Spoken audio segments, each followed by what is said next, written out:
Good morning student.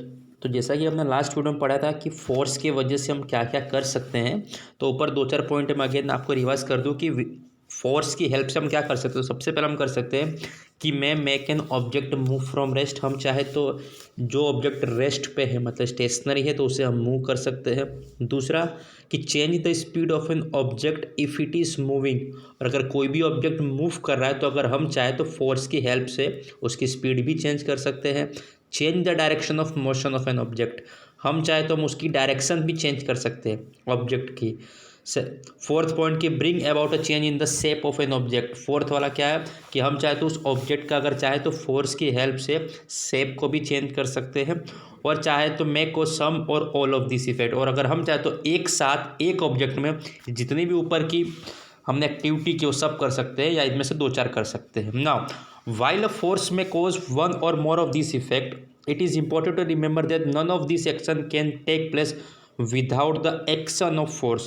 Thus, an object cannot move by itself, it cannot change speed by itself, it cannot change its direction by itself, and its shape cannot change by itself. इसका मतलब student ऐसा है कि अगर हमें object में अगर कुछ भी करना है, मतलब अगर उनको मूव करना है या फिर उनकी स्पीड बढ़ानी है या डायरेक्शन बढ़ाना हो या फिर उनका शेप चेंज करना हो, तो वो अपने आप नहीं हो सकता। हमें क्या करना पड़ेगा, हमने सामने से कुछ ना कुछ फोर्स लगाना पड़ेगा। तो इसलिए फोर्स को दो टाइप में डिवाइड किया गया है। सबसे पहले होता है कॉन्टैक्ट फोर्स और दूसरा आएगा नॉन कॉन्टैक्ट फोर्स। तो सबसे पहले पढ़ते हैं कि कॉन्टैक्ट फोर्स में कौन कौन से आते हैं। तो कॉन्टैक्ट फोर्स में सबसे पहले आता है मस्कुलर फोर्स।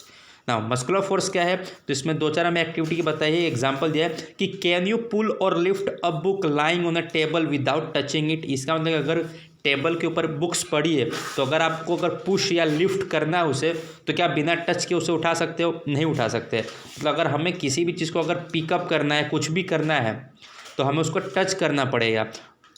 तो जो हम टच करते हैं एक्चुअली मतलब हम कांटेक्ट में आते हैं, और जब हम कांटेक्ट में आते हैं तो ये कांटेक्ट फोर्स में सब आते हैं।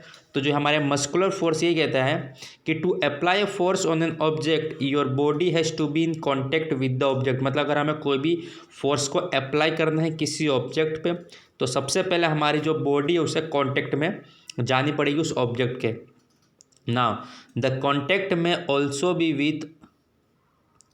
With the help of a stick और अ पीस ऑफ रोप। मतलब अगर हम चाहे तो उस कॉन्टेक्ट का अगर हम कोई स्टिक ले ले हाथ में या फिर कोई पीस ऑफ रोप ले ले तो भी हम कर सकते हैं। ना when you push on an object like a school bag और like lift a bucket of water, where does the force come from? Now this force is caused by the action of muscles in our body. Now the force resulting due to the action of muscle is known as muscular force. मतलब अगर आपको किसी भी चीज़ को move करना है या pick lift करना है तो आपको जो मसल्स है उसकी हेल्प लेनी पड़ती है, तभी हम किसी भी चीज़ को पिकअप कर सकते हैं या फिर लिफ्ट कर सकते हैं। तो इसी को कहा जाता है कि ये मस्कुलर फोर्स है। सेम जो एनिमल्स है, एनिमल्स भी एक्चुअली मस्कुलर फोर्स का यूज़ करते हैं। जैसे कि animals also make use of muscular force to carry out their physical activities and other task. Now animals like bullocks, horses, donkeys and camels are used to perform various tasks for us. Now in performing these tasks they use muscular force. जैसे कि आप हमको figure 11.9 में बताया गया है कि कैसे अगर हमें किसी चीज़ को कैरी आउट करना रहता है तो हम एनिमल्स की हेल्प लेते हैं। तो एनिमल्स भी मस्कुलर फोर्स की हेल्प लेके कोई भी काम करते हैं। Now next point, since muscular force can be applied when it is in contact with an object it is also called a contact force। मतलब मैंने आपको बताया अगर मस्कुलर फोर्स हमको परफॉर्म करता हो हमें ऑब्जेक्ट को कांटेक्ट में आना ही पड़ेगा, इसलिए उसे कांटेक्ट फोर्स कहा जाता है। सेकंड एक और फोर्स है फ्रिक्शन, इसको जिसको हम लोग फोर्स ऑफ फ्रिक्शन या बोल सकते हो या फिर सिर्फ फ्रिक्शन भी बोल सकते हो। एक्सपीरियंस एक अगर एक बताया कि a ball rolling along the ground gradually slows down and finally come to rest. मतलब अगर आप किसी भी बॉल को अगर ग्राउंड पे अगर आप पुश करोगे धीरे से तो थोड़ा आगे जाएगा और आगे चलकर कुछ टाइम के बाद वो स्टॉप हो जाता है। पहले स्लो होगा और उसके बाद जाके वो रुक जाएगा। एक और एग्जांपल दिया कि bye when we stop pedaling a bicycle it gradually slows down and finally come to a stop। मतलब अगर आप साइकिल चला रहे हो बाइसिकल और अगर आपने अचानक से पेडलिंग बंद कर दिया, मतलब पेडल नहीं मारोगे, तो कुछ दूर तक तो पहले साइकिल धीरे धीरे चलेगी और उसके बाद जाके रुक जाएगी। तो ये सवाल यह है कि एक्चुअली ये अचानक से ये रुक क्यों जाती है। तो इसका कारण एक्चुअली ये है कि देखिए in all this situation no force acting to be on this object yet their speed gradually decreases and they come to rest after some time. मतलब एक्चुअली इनके ऊपर हम लोग कोई फोर्स तो नहीं लगा रहे, लेकिन तभी भी आगे चल कर ये स्टॉप हो जाती है। तो एक्चुअली स्टॉप क्यों होती है? तो स्टूडेंट इसका रीज़न है फ्रिक्शन। क्या बोला गया है? The force responsible for changing the state of motion of object in all this example is the force of friction. Now it is the force of friction between the surface of the ball and the ground. जैसे अगर मैंने ball वाला example बताया था कि अगर आप ball को फेंकोगे नीचे ग्राउंड के रिलेट तो कुछ दूर के बाद जाकर रुक जाता। तो क्यों रुकता हुआ? क्योंकि उसके बीच में फ्रिक्शन होता है। किसका फ्रिक्शन? तो सरफेस ऑफ बॉल का और ग्राउंड का, जिसके कारण ही बॉल आगे चलकर स्लो हो जाती है। सेम एक similarly friction between water and the boat brings it to the stop once you stop rowing. अगर आप रोविंग भी करते हो तो अगर आपने एक दो बार रोविंग किया नाव चलाते वक्त, तो उसके बाद अगर आप रोक दोगे तो पानी के बीच एंड बोट के बीच में क्या होता है? फ्रिक्शन होता है। Now the force of friction always act all the moving object and its direction is always opposite to the direction of motion। Student ये आपको पॉइंट याद रखना है कि जो फोर्स ऑफ फ्रिक्शन होता है हमेशा किसके ऊपर एक्ट करेगा? तो जो मूविंग ऑब्जेक्ट है, जो रुका हुआ ऑब्जेक्ट है, उसके ऊपर कभी भी फ्रिक्शन फोर्स नहीं एक्ट करता है। तो जो मूविंग करता है और जो फ्रिक्शन फोर्स का डायरेक्शन होता है वो हमेशा जो मोशन का डायरेक्ट है उसका अपोजिट काम करता है। जैसे अगर साइकिल आगे जा रही है, बॉल आगे जा रहा है, तो फ्रिक्शन उसको पीछे धकेलेगा, मतलब उसका डायरेक्शन पीछे की तरफ रहेगा, इसीलिए दोनों रुक जाते हैं। Now since the force of friction arises due to contact between surfaces it is also an example of contact force. तो एक्चुअली अगर आपको पास फोर्स ऑफ फ्रिक्शन भी कब होता है? कि जब कॉन्टैक्ट होता है सरफेस का और ऑब्जेक्ट का, इसीलिए ये भी एक one type of contact force है। तो हमें कॉन्टैक्ट फोर्स में सिर्फ दो ही फोर्स के बारे में पढ़ना था, मस्कुलर फोर्स और फोर्स ऑफ फ्रिक्शन। अब हम आते हैं नॉन कॉन्टैक्ट के ऊपर कि नॉन कॉन्टैक्ट फोर्स में देखिए स्टूडेंट सबसे पहले बताया क्या है? मैग्नेटिक फोर्स के बारे में कि एग्जाम्पल ये दिया है कि स्टूडेंट कि does the magnet on the rollers begin to move when the other magnet is brought near it.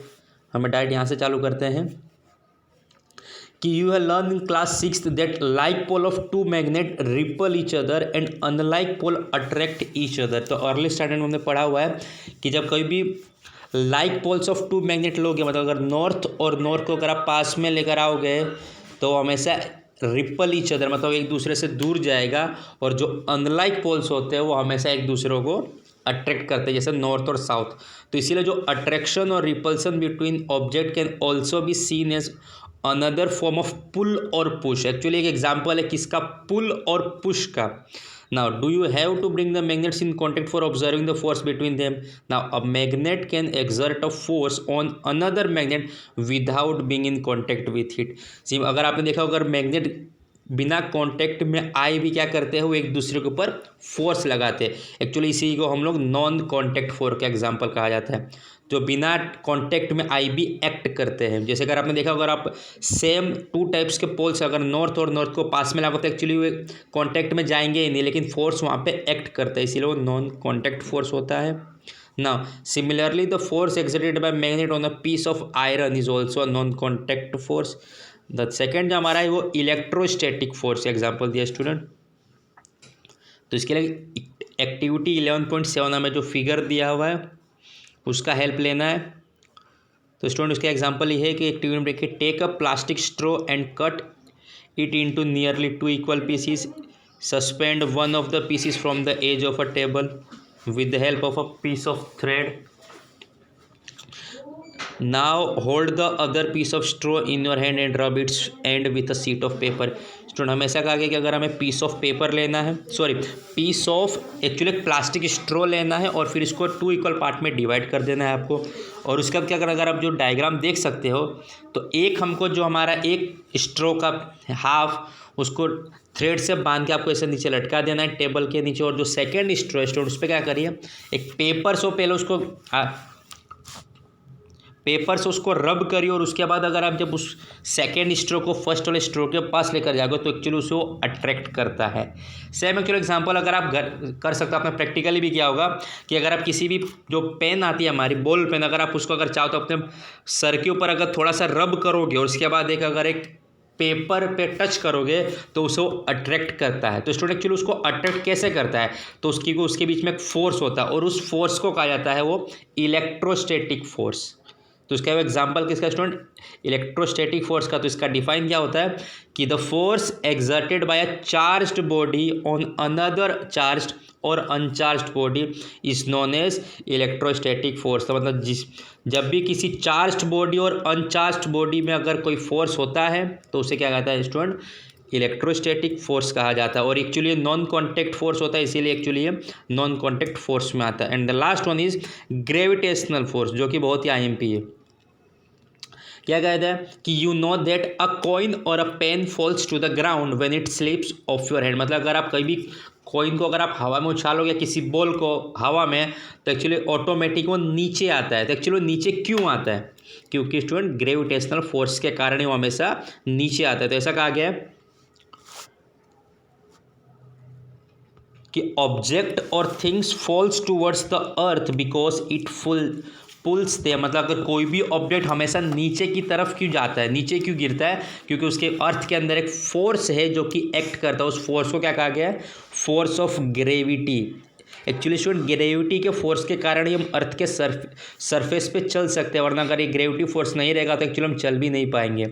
And this is an attractive force. Actually क्या है, ये बहुत अट्रैक्ट करके रखता है।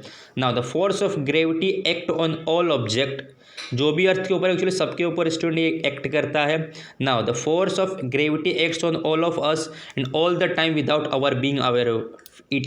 मतलब हमारे 24/7 हमारे साथ ही क्या करते हैं, फोर्स एक्टिव रहता है और हमें, लेकिन हमें इसका पता नहीं चलता है। Now water begins to flow towards the ground as soon as we open a tap. एक और एग्जांपल स्टूडेंट दिया है कि जब आप घर के अंदर जो आपका वाटर टैप होता है, अगर आप वाटर टैप ओपन करते हो तो पानी हमेशा नीचे की तरफ ही फ्लो करता है। नीचे की तरफ क्यों करता है, क्योंकि ग्रेविटी है। तो ये ग्रेविटेशनल फोर्स का ही हमारे इसके बारे में पढ़ा। तो ये जो नॉन कॉन्टैक्ट फोर्स के बारे में टोटल स्टूडेंट 3 फोर्स थे, मैग्नेटिक फोर्स, इलेक्ट्रोस्टैटिक फोर्स और जो तीसरा हमारा ग्रेविटेशनल फोर्स। नेक्स्ट वीडियो में वाले स्टूडेंट हम लोग प्रेशर के बारे में पढ़ेंगे। Thank you.